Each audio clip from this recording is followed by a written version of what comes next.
ધારી નગરપાલિકાના કામદારોનો વિરોધનો આવ્યો છે અંત. પૂર્વ ગ્રામ પંચાયતના સરપંચ જીતુભાઈ જોશી દ્વારા નગરપાલિકા અને કામદારો વચ્ચેનો વિવાદનો અંત આવ્યો છે. મહત્વની ભૂમિકા ભજવી નગરપાલિકાના ચીફ ઓફિસર દ્વારા જણાવવામાં આવ્યું હતું કે ટૂંક સમયમાં દરેક કામદારોનો પગાર ચૂકવવામાં આવશે. પૂર્વ સરપંચ જીતુભાઈ જોશી દ્વારા બાકી પગાર થઈ જવાની ખાતરી અપાતા નગરપાલિકાના તમામ કામદારો થયા હતા કામ ઉપર હાજર. સતત 2 કલાક સુધી ચાલેલી રકઝકના અંતે નગરપાલિકા અને કામદારો વચ્ચેનો મામલોનું સુખદ સમાધાન થયું હતું. જે કેસની ગુજરાતી સાથે સંજય વાળા ધારી. કાલે પગારની ઉઘરાણી માટે સાહેબ પાસે ગયા હતા. સાહેબે અમને તરફ જવાબ નહોતો એટલે મારી એકાએક કામ બંધ કરવાની ફરજ પડી. ને પછી સાહેબે રૂબરૂ આવીને અમને એવું કીધું કે હવે મારે આગળ એક્શન લેવા પડશે.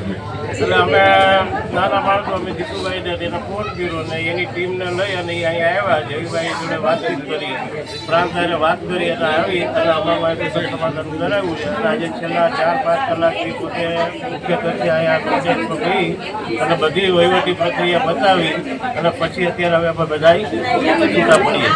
એટલે કામ આજે ચાલુ થઈ જશે? કામ ચાલુ થઈ જશે.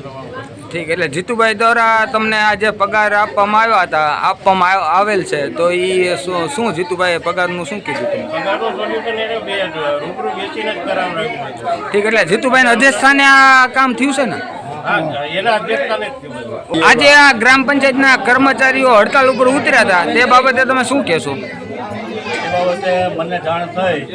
માનની ધારાસભ્ય શ્રી દેવીભાઈ રાકડિયા અને ગામના આગેવાનોએ મને જાણ કરી હતી. નગરપાલિકા એવો અને એને સીઓને રજૂઆત કરી જે કંઈ વહીવટી પ્રક્રિયા બાકી હતી સાથે હવે એની ખેડૂતો કરાવી આજનો આ સંપત્તિ લાવી અને બધાને કાલ બપોર સુધીમાં બધાને ખાતામાં પૈસા જમા થઈ જશે. આજે આ હડતાલનું બપોર પછી સર્વે કર્મચારીઓ મારું માન રાખી અને કામમાં જોડાઈ જશે.